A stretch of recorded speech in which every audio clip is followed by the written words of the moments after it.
Welcome to English class dear students. Techniques of paraphrasing. మీకు elements of paraphrasing గురించి తెలుసుకున్నాం part 1లో. Part 2లో మనకి టెక్నిక్స్ ఆఫ్ పారాఫ్రేజింగ్ గురించి ఇవ్వడం జరిగింది. In the previous lesson we have learned what paraphrasing is and what characterizes a paraphrase. Previous లెసన్లో మనం పారాఫ్రేజింగ్ అంటే ఏంటి, అలాగే మనకి ఒక పారాఫ్రేజ్కి ఏ క్యారెక్టరిస్టిక్స్ ఉండాలి, ఏ లక్షణాలు ఉండాలి అనే దాని గురించి తెలుసుకున్నాం. But how to do we write an effective paraphrase. అసలు ఒక ఎఫెక్టివ్ పారాఫ్రేజ్ని రాయాలి అనుకుంటే కనుక మనం ఏ విధంగా రాయాలి? Stages in paraphrasing. ఇక్కడ పారాఫ్రేజింగ్లో స్టేజెస్ ఏంటి అనేది చూస్తే కనుక paraphrasing involves 3 stages, namely pre paraphrasing stage and second one writing stage and third one editing stage.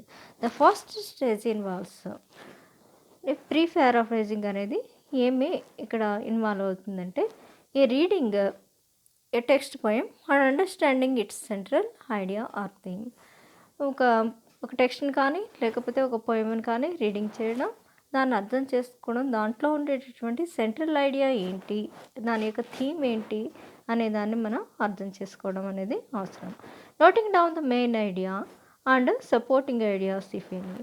Main idea ఏంటి, దాన్ని సపోర్ట్ చేసేటటువంటి ఐడియాస్ ఏంటి, ఇవన్నీ నోట్ చేసుకుంటా అన్నాను. Writing stage consists of expressing the ideas in simple vocabulary and sentences. Writing stage ఏం కలిగి ఉంటుందంటే మనం మనగా ఒక ఐడియాస్ అలాగే వొకాబులరీ అనేది సింపుల్గా ఉండేలాగా, సెంటెన్సెస్ కూడా సింపుల్గా ఉండేలాగా మనం చూసుకోవడం అనేది అవసరం.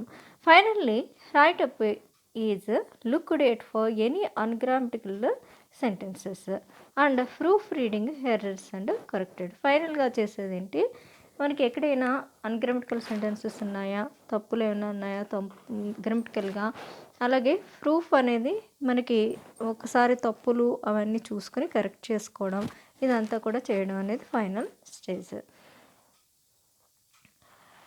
Guidelines for paraphrasing.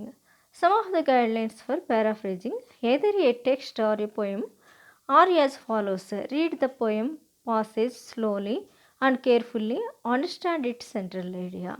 పోయంని కానీ పాసేజ్ కానీ స్లోగా చదవండి, దానికి సెంట్రల్ ఐడియా ఏంటి అనేది మనం తెలుసుకోవడం. When you have grasped the main theme or idea, read the poem passage again to understand all the details. అంటే ముందుగా మనం అసలు ఒక పాసేజ్ని కానీ లేకపోతే ఒక స్టోరీని కానీ పోయంని కానీ చదివినప్పుడు దాంట్లో ఉండేటటువంటి మెయిన్ థీమ్ ఏంటి, మెయిన్ ఐడియా ఏంటి అనేది మనం అర్థం చేసుకోవడం, దాని యొక్క డీటెయిల్స్ అన్నిటిని అర్థం చేసుకోవడం అవసరం. Note all unusual words and expressions as well as similes, metaphors, epigrams and other figures of speech. This will have to be explained in simple and direct language. అయితే ఇక్కడ ఉండేటటువంటి మనకి ఏమైనా అలంకారాలు లాంటివి ఇస్తారు. ఏంటి, సిమిలీస్ కానీ, మెటాఫర్స్ కానీ, ఎపిగ్రామ్స్ కానీ, వీటన్నిటిని ఫిగర్ ఆఫ్ స్పీచ్ అని అంటూ ఉంటాము. వీటిని అన్నిటినీ కూడా మనం అక్కడ ఎక్స్ప్లెయిన్ చేసేటటువంటి ఇది కలిగి ఉండాలి పారాఫ్రేజింగ్లో. అది కూడా సింపుల్గా డైరెక్ట్ లాంగ్వేజ్లో చెప్పాలి. అక్కడ ఉండేటటువంటి ఈ ఫిగర్ ఆఫ్ స్పీచ్లో ఉండేటటువంటి సింపుల్ లాంగ్వేజ్లో చెప్పడం అవసరం. Note all inversions which will have to be changed into prose order. ఒక్కొక్కసారి ఇన్వర్షన్ అనేది ఇవ్వడం జరుగుతుంది. అలా ఇన్వర్షన్ ఇచ్చినప్పుడు మనం ఆ సెంటెన్స్ని మామూలు ఆర్డర్లో పెట్టడం అనేది జరుగుతుంది. Long sentence have to be broken up into short ones. బాగా పెద్దగా లెంతీగా ఉండేటటువంటి సెంటెన్స్ని చిన్నవాటిగా మార్చడం చేయాలి. Direct speech should be converted into indirect. Direct స్పీచ్ని ఇండైరెక్ట్ స్పీచ్లోకి మార్చాలి. The full meaning of the phrases and the expressions should be brought out. ఈ ఫ్రేజెస్ అలాగే ఎక్స్ప్రెషన్స్ యొక్క ఫుల్ మీనింగ్ అనేది మనం బయటికి తీసుకురావడం మంచిది.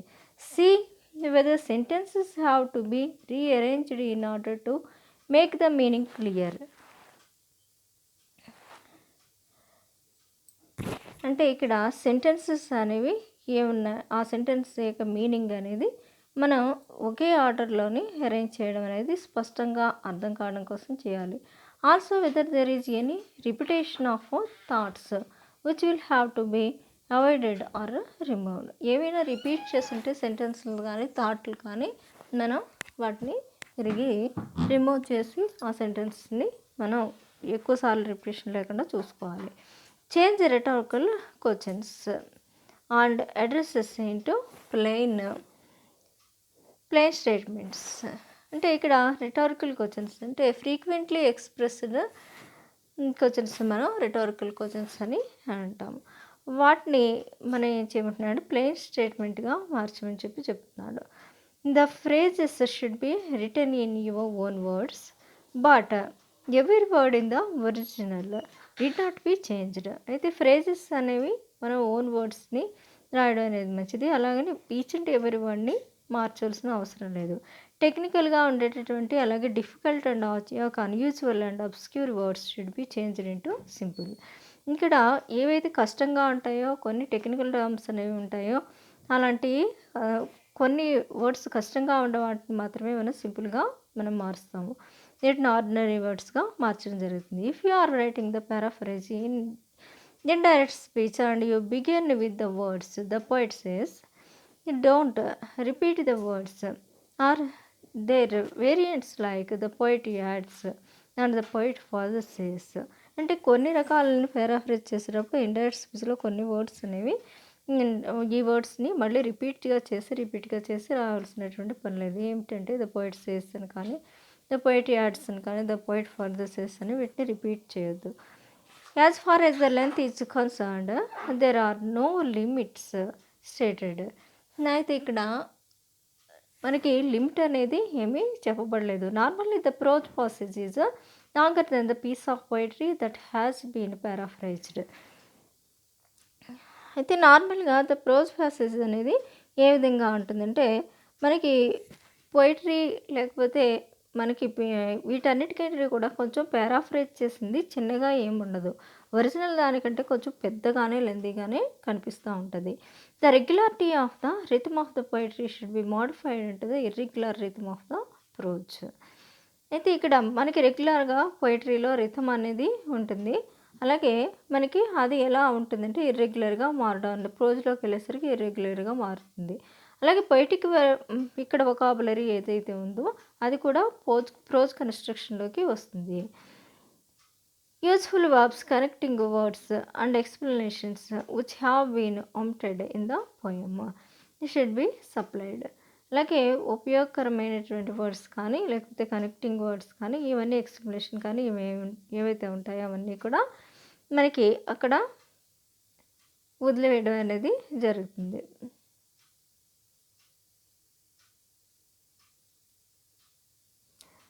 Provide reference or citations whenever necessary. అయితే మనకి ఎక్కడైతే రిఫరెన్స్ అవసరమో రిఫరెన్స్ని అలాగే సిటేషన్స్ అంటే మనం కొటేషన్ మార్క్స్ని వీటిని రాస్తూ ఉంటాం కదా, వాటన్నిటిని అవసరమైన చోట మనం రాయడం అనేది మంచిది. స్టేజెస్ ఆఫ్ పారాఫ్రేజింగ్ చేయడానికి ఏ స్టేజ్ని మనం చూడాలి. The following are the some of the useful strategies for paraphrasing easily. Paraphrasing ఈజీగా చేయాలి అనుకుంటే కనుక ఇక్కడ కొన్ని స్ట్రాటజీస్ అనేవి ఫాలో అవ్వడం మంచిది. ఏంటివి అంటే while taking the notes, when you are reading and taking notes that is at the pre paraphrasing stage. అయితే మనం చదువుతున్నప్పుడు లేకపోతే మనం నోట్స్ తీసుకున్నప్పుడు ఇది ఏంటంటే ప్రీ పారాఫ్రేజింగ్ స్టేజ్ అంటున్నాడు. Don't copy the verbatim from the passage unless you think you would like to quote it. మరి ఇక్కడ ఏం చేయమంటున్నాడంటే పారాఫ్రేజ్ చేసేటప్పుడు మనం దేన్ని పారాఫ్రేజ్ చేస్తున్నామో దాంట్లో ఉండేటటువంటి సేమ్ వెర్బటిమ్ అంటే దాంట్లో ఉండేటటువంటి పదజాలాన్ని సేమ్గా రాసేయద్దు. ఒకవేళ అలా కుదరకపోతే సేమ్గా రాయడం కుదరకపోతే దాన్ని కొటేషన్ మార్క్స్లో రాయమని చెప్తున్నారు. Make a note only of the authors main points, you don't have to use full sentences.